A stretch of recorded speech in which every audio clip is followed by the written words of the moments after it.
Welcome, ladies and gentlemen, to the Real Forno Show. It is a different screen here today because Dave and I wanted to celebrate another good show with some nice little cocktails. He's got his bourbon.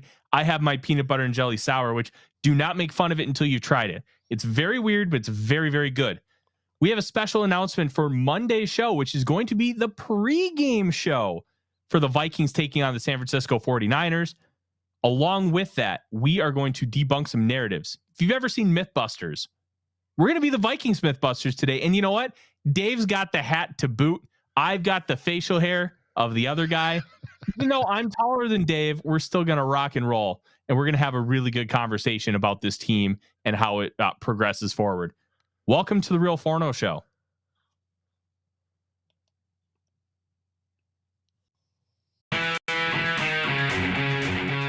Welcome to the Real Forno Show, hosted by Tyler Forness, the managing editor of USA Today's Vikings Wire, writer for the College Football Network, publisher of Substack Run In Shooter, host of The Good, The Bad, and The Hungry on the Voices of Wrestling Podcast Network, as well as a founding member of Vikings First and SKOL. Welcome, ladies and gentlemen, to the Real Forno Show. I am your host, Tyler Forness. With me, as always, in the top right corner, he is producer Dave. Dave, we have a really special announcement for Monday, and I think we should start off the show with it, and I'm really excited about it. So, for those of you who have been around a while, we do have the subscriptions on YouTube, and we are going. And one of the perks of that $15 tier is to be able to jump on a show with us. And Davey's already had the opportunity to, and I see Michael in the chats as well. Let's put it this way: we're going to offer that opportunity to everybody who subscribes on like a promotional basis on Monday. Anybody who subscribes to the YouTube channel, we can see who the subscribers are. Well, you will be able to ask us for a link, and you'll be able to join the show for a few minutes to talk football, ask any questions you have about the Vikings and taking on the 49ers. And it'll be a nice little fun way to get excited or prepare for absolute misery as the Vikings play on Monday Night Football against the best team in the National Football League, the San Francisco 49ers. And I think it'll be a good time. And at the end of the day, if they lose, we're going to have fun beforehand. The drinks will be flowing, and we'll have, as the Flintstones said, a gay old time. Dave, that's a pretty exciting thing, my man. I'm really looking forward to it. We had a good time with Davey when he joined the one day, and I think it'll be a really fun opportunity to continue to talk with our great viewers, and they can tell me how beautiful my hair is. Also on the pregame show on Monday, we have Justin Day joining from Purple and Gold for Days, and Justin is part of our team. He does podcasts over on our podcast side at Vikings First and SKOL at your favorite aggregator everywhere. You can find his work twice a week being posted, and not all of it is what you see on his channel, but he'll be joining as well on Monday to talk about the game. And Michael opens up the night with a $25 super chat. Thank you so very much, Michael. From our heart to yours. We love that. We appreciate it. You know, thanks so much. Last second change, Dave. Anybody, including Michael, who has that kind of super chat tonight or on Monday, we will let you on the show as well. As a nice thank you to everybody who's done such a great job in supporting us and making sure that we are able to continue to bring this kind of Vikings content. We will not be talking whiskey on Monday, but I can tell you this. There might be a show here moving forward where, hey, maybe we just jump on and it's just like a old school talking shop where, like, you know, back in like the 50s and 60s and 70s, guys just used to go to the barbershop and talk and shoot the shit with their buddies. Yeah, we might be able to do something like that down the line, but Monday is going to be for Vikings 49ers. And to get set up for that, I just want to say one thing. I want everybody to say a little prayer for my little doggy, Claire. She started having seizures last week, and she had another one today. She's doing okay. And we have her on some medication, but if you would be so kind as to shoot up a little prayer, or if you don't believe in prayer, shoot some good vibes her way. And I would be most appreciative, because that little girl's been through hell, and that she just deserves to live a good puppy life. And it just breaks my heart that she's having to deal with this. And I know it's the same for my wife. So any good vibes you have would be much, much appreciated. Now let's talk about some Minnesota Vikings. And Dave, as you are Mr. Mythbuster himself, I don't remember their names, but I used to watch Mythbusters all the time because it was such a fun show. Mm-hmm. They got to blow up stuff and test hypotheses. It was fun. It was basically a giant high school science experiment with a lot of money and a lot of cool stuff. Like that was really like a really fun concept, and it was just dudes just wanting to do cool shit. And like the awesome part about it is you learned things too, and I think that is part of it. Like that's part of the charm and why you can justify watching it all the time. It's like, oh, I'm learning things. It's not just about cool stuff. You're like, it's science. Like you could sit your 10-year-old down in front of like 5 hours of Mythbusters and you'd feel pretty good about it, because they're going to learn about science while watching cool shit and blowing stuff up. Like it's the perfect combo. It's kind of like watching like modern Marvels on History Channel. Like they continuously talk about like cool stuff and how things grow and evolve. But at the end of the day, you're still learning, and to be able to combine some of those things, I think is just a wonderful thing. And we're going to do that today. And one of the reasons why we're not talking about the San Francisco 49ers is, one, as you heard earlier in the show, we talked about the pregame show being on Monday, and it's Monday Night Football. So we don't want to do a ton of 49ers content here today. And hey, David, let me tell you this. If science wasn't real, would we have beer? Nope. And we have beer. God's gift to men. Humankind. Beer is proof that God loves us and wants us to be happy. Benjamin Franklin. I will drink to that. But one of the things we're going to do today is, because we have the pregame show on Monday and it's Monday Night Football, what we're going to be doing is we're going to be talking big picture, overarching themes. And I dropped this piece earlier today on VikingsWire.usatoday.com, where, if you don't know, I'm the managing editor. So I dropped it about 5 hours ago, and I titled it Fact or Myth, Exploring 7 Vikings Narratives. And that's what we're going to talk about today. I identified 7 different like overarching narratives within the fan base. And it's not just a fan base, it's among analysts as well. And talking about what they are and if they're true or not. And I dove in and I tried to look at it as objectively as possible. And there's a good chance you may not agree with everything I have to say. And that's fine. But I think it's also important to have these conversations. And we're going to start with the offensive line. Now, anybody who's followed me for a long time knows how annoyed I've been with this offensive line for a long time. Basically, since Steve Hockenson left, this offensive line has been some form of... And it's been really annoying. Like 2016, the Vikings felt like they had the team to make the run. And they had a billion injuries on the offensive line. Now, Teddy Bridgewater plays a decent factor into that. But it's also, when you talk about the offensive line, they were bad. And they were injured. And they were signing guys off the street. And then Jake Long, one of those guys that signed off the street, was playing well at left tackle, rips his Achilles. And that essentially ends his career. Like, this has been an issue for so long today. And it's very frustrating. And if you guys have any kind of comments in the chat, I see Sean has joined us for the one of the first times on YouTube. Thank you very much. Thank you, everybody, for joining us here live. But if you have comments about kind of what I'm saying, I will try to answer them, like, as the discussion going. Oh, Montana Grizzlies, baby. Oh, I love watching Montana. Montana State's one of my favorite games to watch every year. It is just a disgusting old school rivalry. And I love that. It's the heart of college football.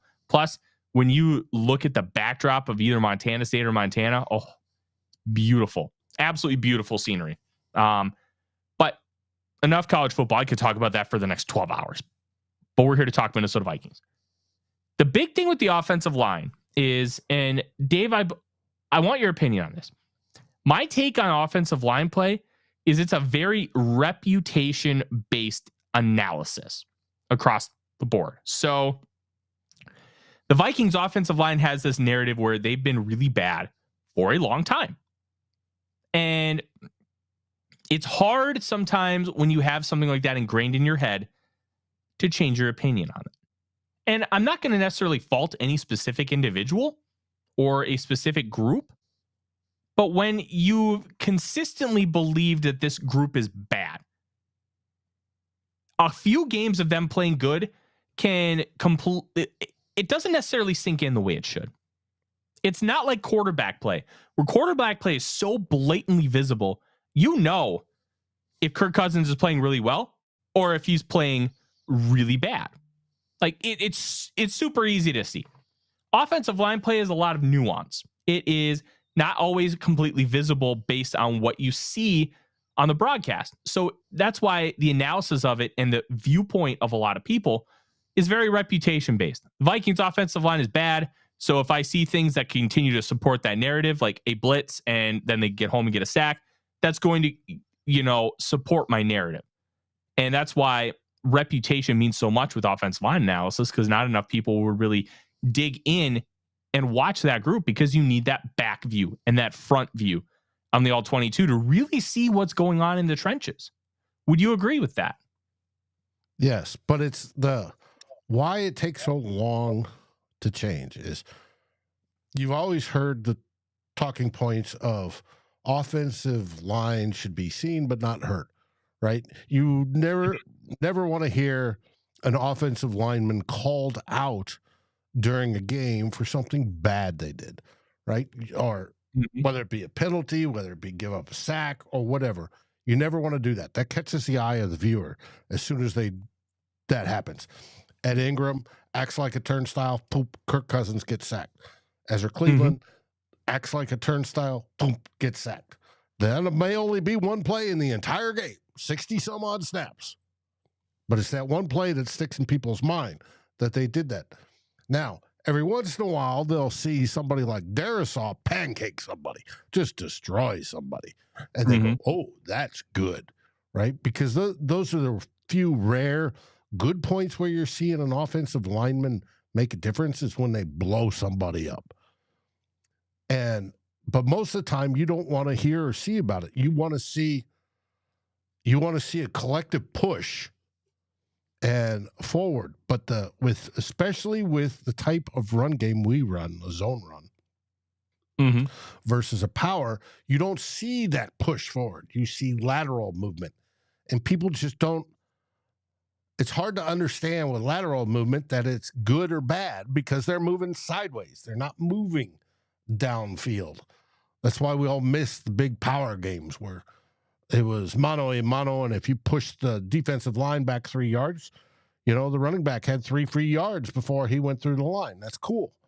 You don't see that anymore. So it's hard to determine by the fan, just by watching, how good they may actually be, especially when you get the onesies, twosies. Oh, my God, O'Neal just got beat around the corner, right? And O'Neal's one of the best tackles in the business. And yet he does. And all offensive linemen get beat. It's just a matter of when and how that they do. There's no perfect play. But when you are taught to ingrain, oh, my God, these guys are horrible, it keys to your mind quicker. It comes out of that subconscious. And to suddenly get better, right, as a whole, and they're much better. Now, they're much better in grading, and they're much better compared to the rest of the league because there's a shortage of quality lines in the league and linemen. It's hard to see that. It's hard to pick out because we're just myopically focused on the Minnesota Vikings. We're not seeing that every other team in the league, minus probably your contenders, they're all sucking it up too, and their fans are going, what's wrong with our O-line? And our line is actually improved, which, much to my surprise, I was talking earlier on the NFC North show about how Garrett Brett, because they were talking about centers. The Chicago Bears had a rough day at center last week, as we all know, thankfully, against the Vikings. They're talking about getting centers, and they want one of the Green Bay Packer reps said, well, you don't want to get one in the draft. You want to get a veteran. I said, yeah, coming off first contract's probably best because it takes that long for a college lineman to adjust to the NFL and to step it up. Most people don't see that. And when we've got three guys that are on rookie contracts on that line, you're like, oh, wait a minute. Is Ingram improving? Is or Ezra improving when we just saw him give up the sack or blow that run block? But when you look at the grades, because they're taking the whole entirety, the 60-plus snaps into effect, yes, they are. Yeah, and that can be really difficult. And Mary, thank you very much for the kind words on the article today. If you want to follow along, kind of just a general template of what we're talking about, go up to VikingsWire.usatoday.com and pull up my article called Fact or Myth, Exploring 7 Vikings Narratives, because that's going to be the big topic of discussion here. And we're just kind of going to go down the line and we're going to talk about it. So right now we're talking about the offensive line. Dave kind of laid it out really nicely and about the narrative and why that doesn't necessarily change overnight. But let's dive into some of the stats. So Ben Baldwin of The Athletic, he goes by Computer Cowboy on Twitter, and he compiles graphs of pass rush win rate and run block win rate, which is an ESPN metric, and then combines it with the PFF grade. And the Vikings look pretty good in both. They are above average. They're above so you have the x-axis, the y-axis, and then you have the tangent. So like the average. The Vikings are above in both. And they are the third highest PFF grade in in pass blocking. And they are the sixth highest in pass rush win rate, or pass block win rate in this case. And look, this team is playing well. And the run block is even better. They're the top run block ring team per Pro Football Focus on the year. And so we're going to kind of talk about this here later, as far as the reasons why things haven't been working, because the blocking's been really good. And Alec Lewis of The Athletic wrote a piece about it today. Did the Vikings just underestimate how important a really good running back is? I don't think they underestimated how important a good running back is. I just think they picked the wrong running back.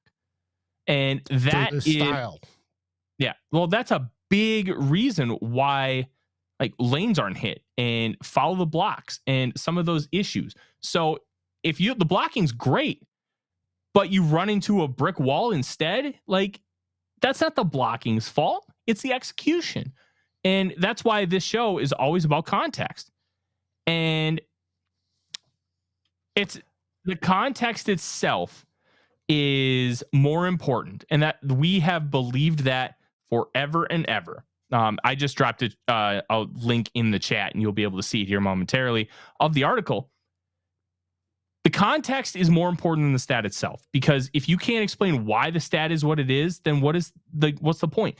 And people talk about analytics oh, it's just made up stats. I hate to break it to you. Every stat is made up, every single one. So that's not even to me a good argument. And Dave, that's true. Every single stat is made up for some purpose. For a purpose, it's metrics to measure how a player or a team is doing. And to illustrate what you're talking about, running back going the right spot.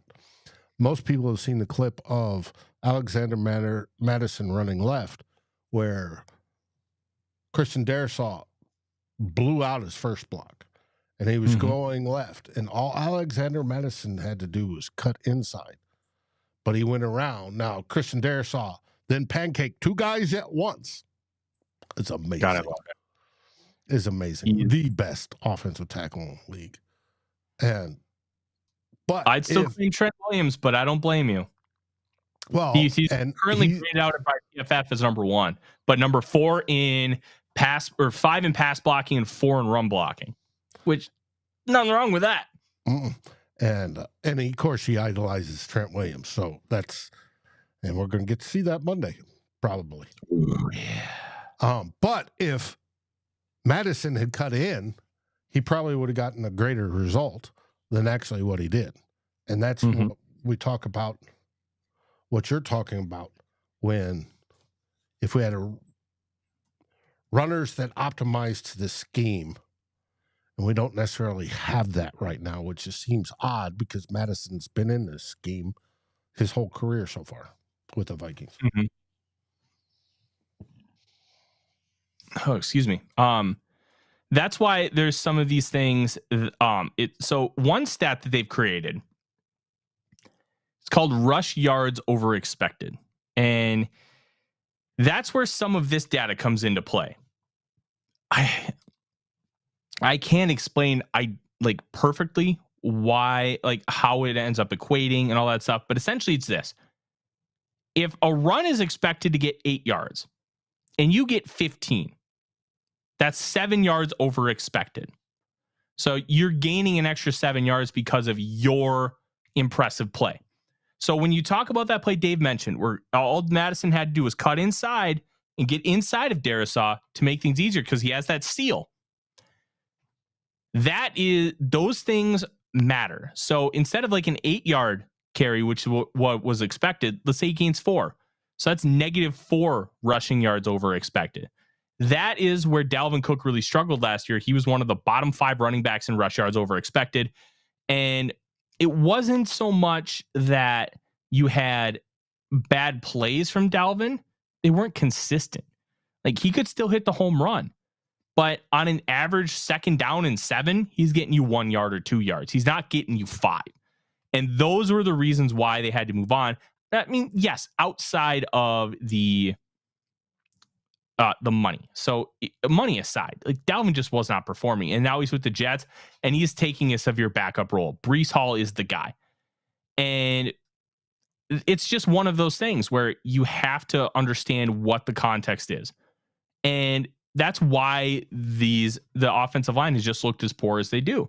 And I called it a myth. The Vikings have a good offensive line, and I'm going to keep shouting from the rooftops. It's time people start as a whole. And it's hard because sometimes the most vocal are the smallest percentage of what the fan base actually believes. So there's a significantly vocal group that believes this unit is still bad.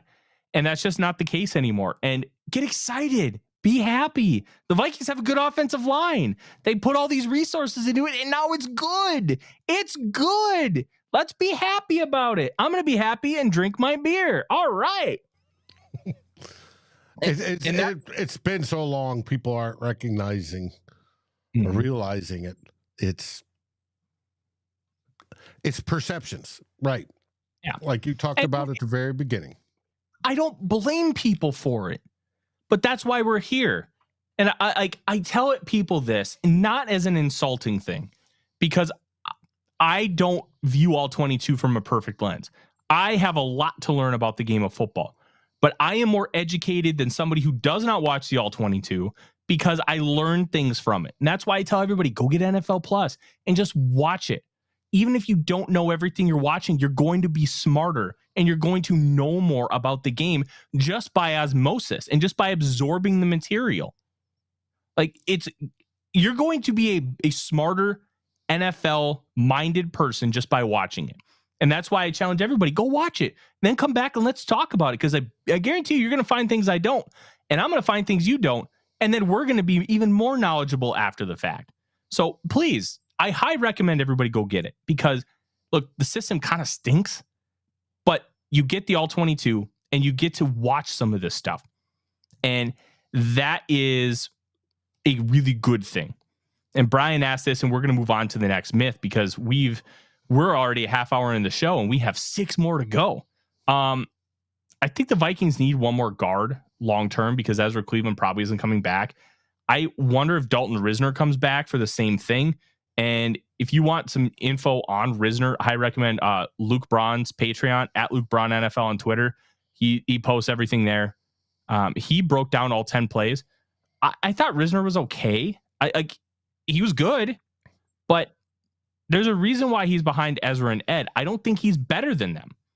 And when you have that kind of cohesiveness where the offensive line is just playing well, you don't mess with it. It's not like a slot receiver where you can just replace him and everything's going to be fine. Like, it matters with chemistry on the offensive line. They're playing well, don't mess with it. And it's not an insult to Reisner. I mean. It's a positive for who's actually starting in the offensive line. That they're playing well. And just let them keep playing well. But we have to move on. And this next one has to deal with the offensive line. And it's Kirk Cousins doesn't have any time to throw. And when it's talking about offensive line, I hear this all the time. Kirk doesn't have any time to throw. It's the offensive line's fault. Kirk had the guy open, but he couldn't make the throw because he got hit too quick. Well, we have a stat for that. Let's take a look. So they calculate time to throw. And time to throw can be a little convoluted because those individuals who are good at scrambling can they can impact the stat greatly. So like your top quarterbacks with time to throw, like Jalen Hurts, Russell Wilson, Josh Allen, guys who move really well. Shockingly, Jimmy Garoppolo is ahead of Kirk Cousins in like all these different time to throw metrics. Time to throw, when you're talking about all dropbacks, and includes sacks, okay? Sacks have a notoriously higher time to throw because usually it takes rushers time to get home and get to the quarterback, okay? With sacks included, Kirk Cousins averages 2.71 seconds time to throw the football. That ranks 19th in the league out of 34 qualifying quarterbacks, okay? Average. He's got an average amount of time to throw. And that's with him not even trying really to escape the pocket or make something happen outside of structure. He's done that like 2 or 3 times this year, but it's not a commonplace. So if you take sacks out and you just talk about attempts, okay? Kirk Cousins has 2.66 seconds to throw the football. That's his average time to throw. That's 12th in the league. Like, and you're talking about a guy who's a pocket-only passer who does not have the greatest pocket presence in the world. Like, that's fine. Like, those are fine numbers. Tua has an absolutely insanely low time to throw because the offense that they run is so, I'm going to just drop you back and just fire.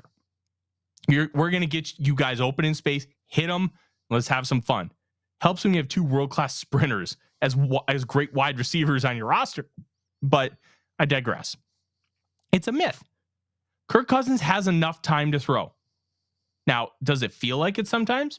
No, it doesn't. And that's where the perception comes in. But at the end of the day, when you look at like the stats across the league, you have to, at 3 seconds, you have to be like, all right, I'm throwing this football or I'm bailing and I'm trying to make something happen with my legs, whether it be to throw the football, whether it be to run the football. And Dan makes a good point. Kirk can't move around in the pocket. I don't think it's necessarily can't. So like I would modify it this way. He can, but he chooses not to. Because we've seen instances of Kirk having great pocket presence where he can just slide to the left, slide to the right. And I know it looks backwards on your screen, but I did left and right. And that's really what matters here. It's those things. Dan Marino, when NFL Network started doing their top 10 list, was voted the 7th most mobile quarterback of all time. You don't think of Dan Marino as mobile. I think for a career, he had negative rushing yards. At the end of the day, what he did so well with being mobile was he could slide in the pocket, stutter step, just move around a rusher and be able to fire that football. Ben Roethlisberger was the same way. Roethlisberger's pocket presence before like the last 2 years where his body was just done was tremendous. He could maneuver around a rusher and slide left, right, up and down in the pocket to avoid pressure like a magician. Tom Brady was a master at it. Oh, Tom Brady was great at it. Like, that's mobility. If you can run, that's great, but you don't have to run. And that's where I think the mobility construct gets a little lost. Kirk has the ability to do that. He doesn't, for whatever reason. And yeah, Michael Harrington is right. 2.6 seconds means Cousins has a right to anticipate almost every throw. It isn't that simple. Like, he has the time. Everything depends on the play call. Everything depends on the coverage. But if it's like a 10-yard dig route, 1, 2, 3, drop, boom. Like, that's plausible. And Kirk has enough time to throw. And you know what? If he doesn't, which is fine. Like, in a vacuum, not every quarterback's going to have a perfect pocket. Not every quarterback is going to have ideal circumstances. You have to work around the adverse. And Kirk Cousins doesn't do that well enough. And that's one of the reasons why the Vikings need to move on. Because now he's aging. It's not that he's over 30. He is aging. Not every quarterback is Tom Brady. Peyton Manning's arm went kaboom at like age 37. And Peyton Manning never had a great arm. Coming out of college, Peyton Manning was average outside of two things: accuracy, intelligence. You could argue there was no smarter quarterback in the history of the NFL than Peyton Manning. The guy just got it. Like, he knew more than his offensive coordinator did. Like, that's just who Peyton was. Okay.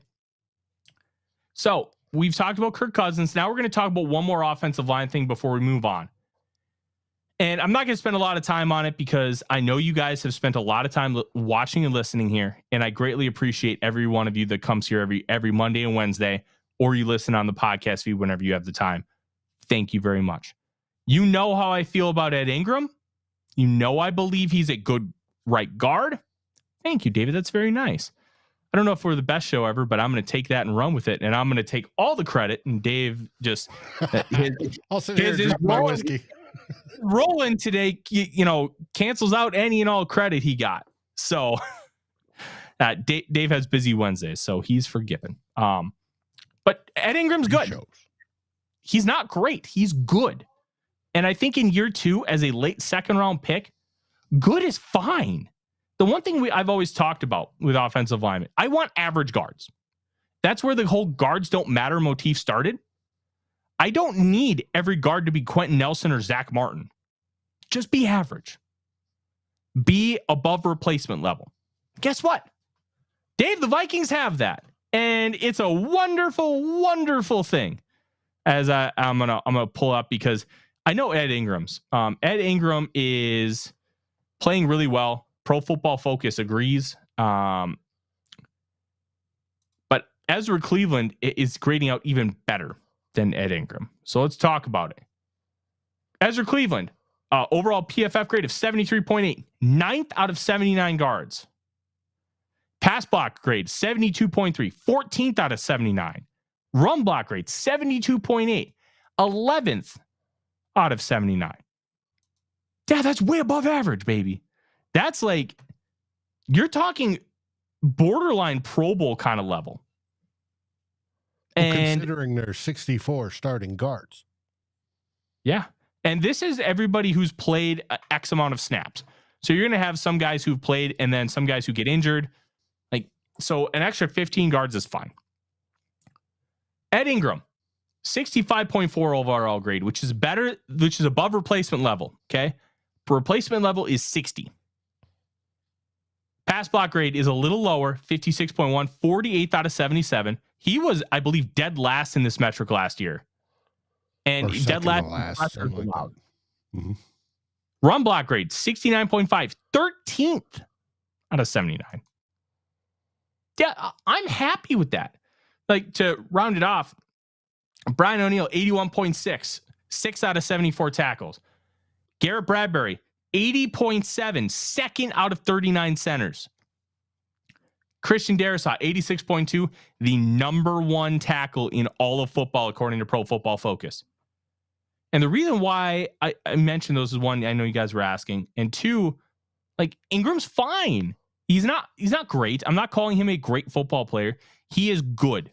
And good is good enough right now, especially when you talk about a salary cap league and how he's only in year 2 and he's improving and he's showing improvement.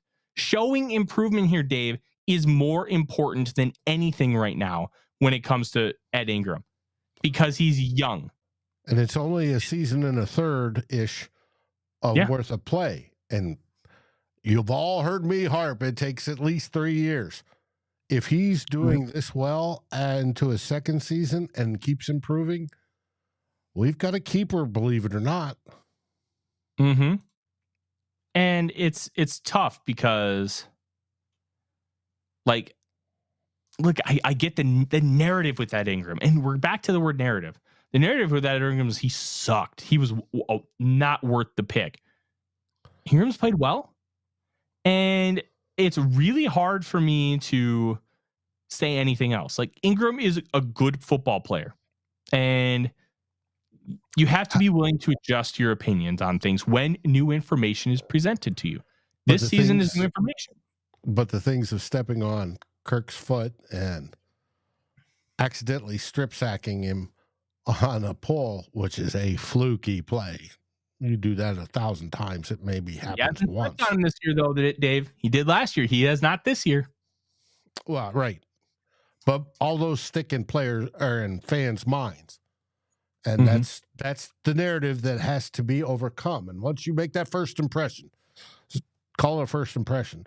The first impression usually sticks until you prove it otherwise. And it takes a while to prove it otherwise. If you go to the article that I posted earlier in the chat, you guys can scroll up. You know what? I'll put it back in the chat so you guys don't have to. I have a couple plays, and there is a link there, hyperlinked underneath the Ed Ingram is bad and should be benched portion of the piece, where I did a film breakdown of him, and we actually did a film breakdown on this show talking about Ed Ingram and his improvements. I recommend you look at that. He's playing well, and that's okay. Now, let's continue talking.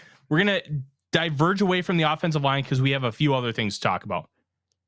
Dave, I'm going to take a sip of beer and take a little bit of a breather for a second, and I want your opinion on this before I go off onto my tangent. So you're telling me this is the perfect place to insert the mid-show ad when I edit this after this for the podcast? Yes, absolutely. I'm glad we could give everybody a production meeting. What are your thoughts on TJ Hockenson? Has he played up to his contract? My thoughts on TJ is, believe it or not, he's playing rather well, with the exception of one thing. He's dropped too many footballs. Other than that, he's playing fantastic. He was signed because he can get into positions and extend his frame better than 98% of the tight ends in the league. And that's a true statement. He can. That's unusual for a tight end. He is contributing across the board to the offense. The only problem is he hasn't caught enough balls, or he's dropped too many, put it that way. And it's talking about perception and narrative. He's dropped too many so far this season. But I expect that to be cleaned up rather shortly, and he'll start catching balls, and we'll all forget that he dropped early in the season.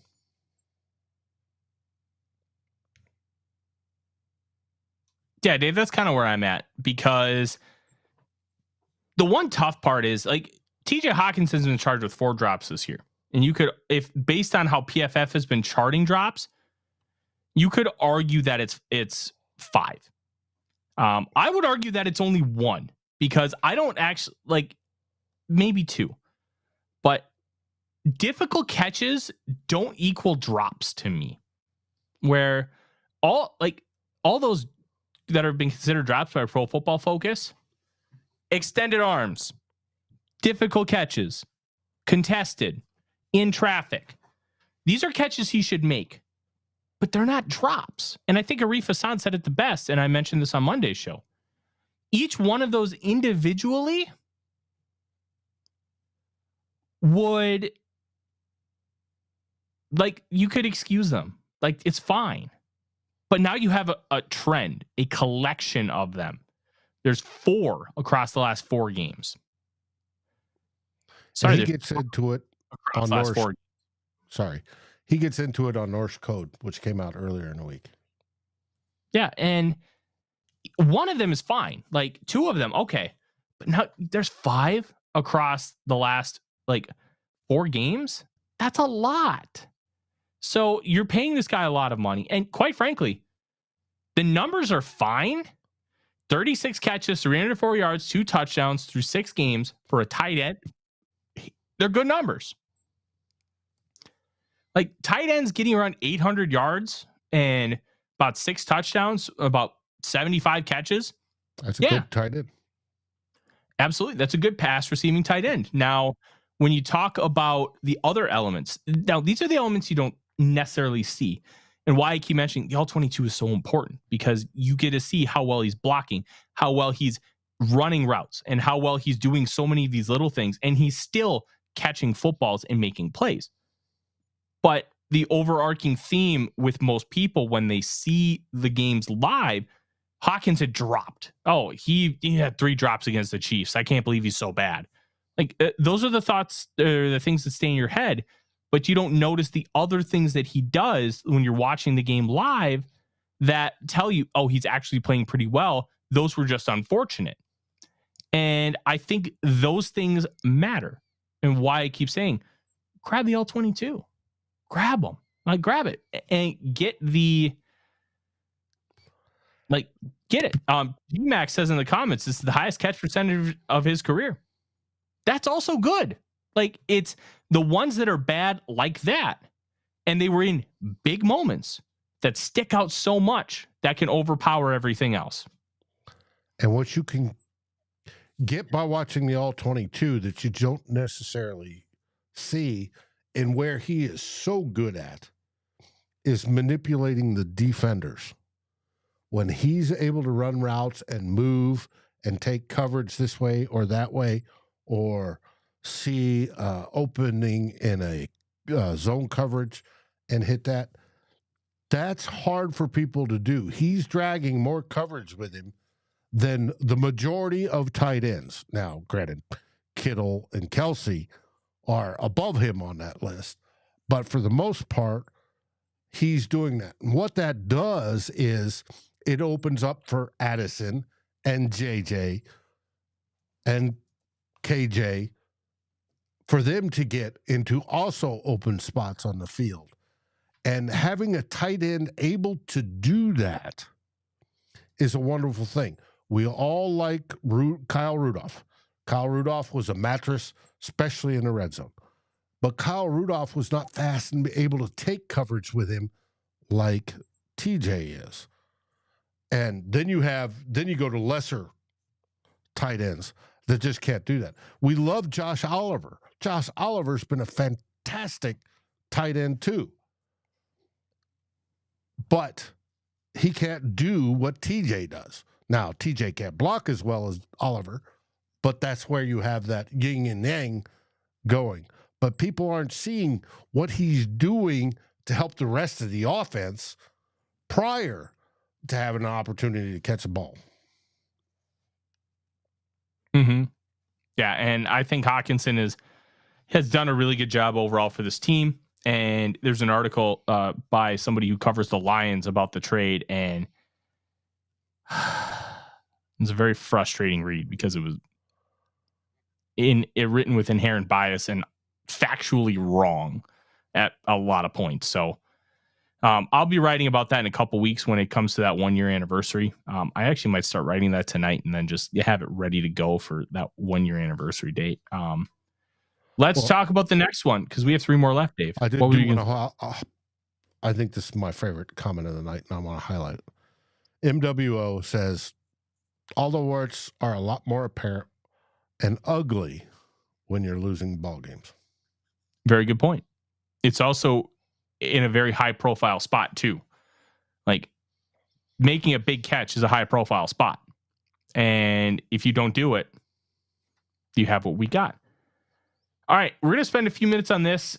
On each of the last 3, we're going to kind of do them rapid fire because we really got sucked into that first one real hard. Lewis Cine is a bust. And I'm going to be straight up with you. I'm not going to spend much time on this. My conclusion on this is it's not a myth. It's not a fact. It's inconclusive. It's 6 games into his second season when he basically shattered his leg the year prior. Now, there are trends with this that have you really, really concerned. I'm cautious about this. Thank you, Norsefius. Norsefius, thank you. That was tremendous. That right now, Dave was very kind enough, and I'm going to brag about him for a second before I talk more about Cine. He's the reason why I sound so good. He bought this, so all this super chat money goes to him as his repayment, and he's taking it whether he likes it or not. He's the reason why we sound as professional as we do, because the investment was made because he took the initiative. So, and we have an upgrade plan coming up, hopefully soon. Yeah, you can see all the pores on my nose with this new upgrade. It's going to be fun. But the big thing with Cine is there's so many reasons why he hasn't played a lot. And so, Grandizer, I'm going to answer that question. The reason why I don't do a lot of the all 22 stuff in a timely manner is because sometimes I don't get the all 22 in a timely enough fashion where I can do that. And sometimes with the news of the day, I don't have the time to build something consistently. And I try to do based on what I see.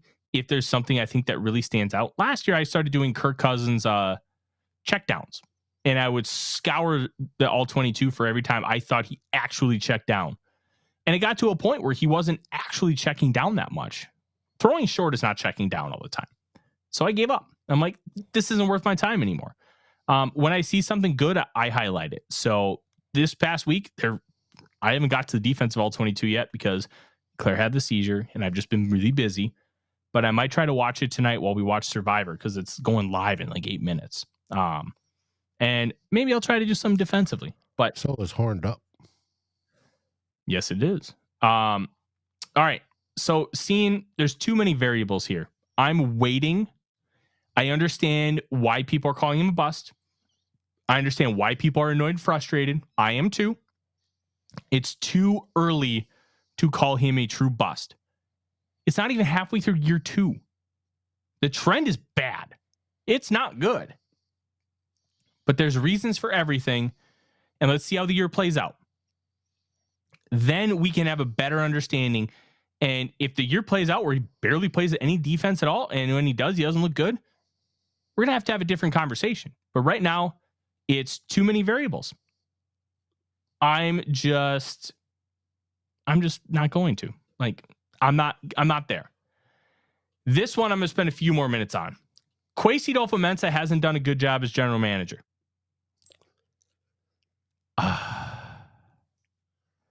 They might do that if they are out of the playoffs early with the Derek Carr reference Motown, because then you see what happens with Jaren Hall. So Kwesi hasn't done a good job as general manager. Yeah, he has. He's done a better job than people want to give him credit for. But my conclusion was you need more time. I can't even call him a really good general manager. I personally think he's been doing a good job because I like the direction he's going. And a lot of the stuff he had to fix because of Rick Spielman really hindered him from getting off on that right foot, where he wasn't able to really take that initial leap right away. They had to stay patient. Now, maximum flexibility after this year. A lot of flexibility in 24, 25, 26. That's what Kwesi has done for this team. Will it work? I don't know. I couldn't tell you if it's going to work. But I like the direction. And I'm confident in the direction. But you can't call him bad. You can be frustrated. And you can be annoyed with some of the things that he's done. You can disagree with some of the moves. But one of my frustrations here is I think he's getting too much grief. One, because he's the first analytics general manager. And I think there's some grief, extra grief given to him because of the color of his skin. And I'm not going to outright accuse anybody of that, but I don't think he'd be getting the same kind of grief if he looked like Dave and I. Like, that's unfortunately the If he reality of looked a lot like of things. both of us, he'd be handsome. Oh, he still is. Kwesi's probably the best looking guy of the three of us. Let's just be honest here. The dude is a good looking guy, but there's so many factors of why he is not looked on with the same kind of grace and positivity as others. Give him time. Every GM needs 3 years to really see if their plan is taking shape and moving in a positive direction. That's why you see a lot of GMs being moved on after 3 years, because it's too difficult to judge after 1 year or 2. They need to be able to change over the roster and get their guys in place and fix the salary cap, do X, Y, and Z in order to make things. And GMAC, I'm not saying it's everybody, but based on reading the comments of Vikings Wire posts on Facebook, I feel confident in saying that it's an issue. But and that's why I'll never accuse anybody specifically of it, because it's too difficult to I'm not going to sit here and call like Dave a racist. You know what I mean? Like a hypothetical speaking, of course. And it's a shame nowadays that even pops up. Mm-hmm. I remember growing up as a kid, and this is one of the instances where I realized that racism was taught and not something you just do. I remember there was I went to I lived in the suburbs, so it was a very white elementary school, and there was a black kid my age that moved in, and nobody's really playing with him. I just went up and started shooting hoops with the kid. Like, he was nice. I didn't think twice of it. I never had a thought in my head that this guy was different. He was a kid and he wanted to play. I'm like, I'm in. And I remember getting rewarded for it. I'm like, and I was thinking to myself, I even asked my mom, like, why? I didn't understand it. He was just a new kid and I wanted to play hoops. But that kind of thing, not everybody has the same experiences and not everybody is that kind of open-minded. Not everybody has parents that were as open-minded. And that's the biggest issue today. This stuff is learned and taught. It is not absorbed automatically. Michael Harrington asks, does the front office have a governor on Kwesi and handcuffing him from blowing this thing up? Absolutely. Yes. They will not tank. And I don't know how much of that is Kwesi being fed it. Then the front office told him that. But I also know the front office told him that. And he is working within the confines that he was given. If my boss told me that I can't do X, Y, or Z, well, I can't do X, Y, or Z. That is, my boss told me I can't do it. Last one here. And if you were annoyed by the race talk, I apologize. But I thought it had to be at least mentioned because I do think it's a problem. Kevin O'Connell isn't a good play caller.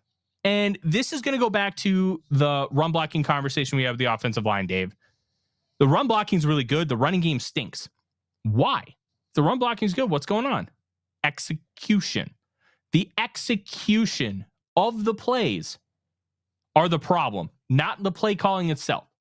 And I included a play that actually didn't work. And I think this is the reason, the great example.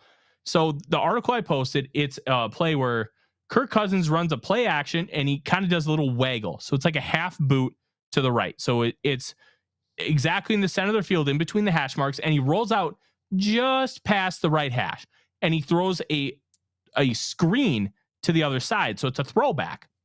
Jefferson drops the ball, but if he catches it, that's an easy 15, 20 yards. That kind of stuff is happening all the time and we're seeing it. And I really like it. I really like a lot of the play calling, but it doesn't always work. And that's on execution. And I think you can still blame the coaches for some of that because the coaches are a big factor in executing the plays. But at the end of the day, the players need to execute. And Justin Jefferson dropping a football, it was a slightly difficult catch. He had to jump a little bit, but it was a drop. Players got to make the play. And there was a third down play early in the game where I highlighted it on Twitter, where there's a bunch formation. So you've got, it looks like the old wishbone. You got 2 and then 1 up top. And KJ Osborne's on the far right. The 2 guys inside of him run straight ahead, and he cuts underneath for a little drag route. Easy 8 yards, first down. Like, that's creative stuff. And I really like how he calls this offense, but the offense themselves is holding them back. It's not due to the coaching. And to me, that's a big time myth. And Kevin O'Connell needs to be given more credit. And I like what he's doing. I like it a lot. And that's the show. A lot of really nice comments coming in at the end of the show. I can't tell you how much I appreciate it. Motown, I believe KOC trusts him with the whole playbook, but doesn't mean he calls the whole playbook. Like, it's different game to game. Thank you very much for watching. Thank you very much for listening. If you're on the podcast feed, please like, comment, subscribe, do all the fun things. Don't forget, if you subscribe to the YouTube channel, any tier this time around, any tier, you will be able to join the show on Monday, ask us any Vikings 49ers questions you want, and talk with us for a few minutes before we move on. It's going to be a really fun time. And don't forget, we have some fun stuff coming up, only podcast. So subscribe to the podcast feed too, so you don't miss anything that we do. And when draft season comes around, I'm telling you guys, I'm going to be an absolute disgusting sicko, and there's going to be a lot of audio video content for you. It's going to be a great time, and we're going to have a lot of really fun vibes on here. Don't forget Dave's show, Saturday afternoon, 4:00. The pregame to the pregame show this week. 2 old bloggers with him and Darren. We're going to have a really fun time. And like I said, plenty of podcast stuff as well. And then Monday night, 6 p.m. May even go early. If we go early, we'll let you know. But at the absolute latest, 6:05 p.m., just like every single week, we will be here. And we will be talking pregame Minnesota Vikings, and subscribers can join the show any level. And we're going to have a fun time. And Justin will be here as well with his last minute check-in, because he does his pregame, but he's joining us on Monday. So it's going to be fun. It's going to be a good time. And that's it, guys. That is it. I get a Sunday off for once this week, even though, let's be honest, I'm still going to be working because I'm a sicko. Until then, from Dave, from myself, shoot up some prayer, good vibes for Eclair. I'm Tyler. SKOL Vikings, baby. SKOL Vikings. Like, subscribe, and ring the bell to get notifications. It helps us grow this community that we all love, our Minnesota Vikings. And on behalf of Tyler Forness and myself, Dave Stefano, thank you so dearly for watching the Real Forno Show. SKOL, everyone.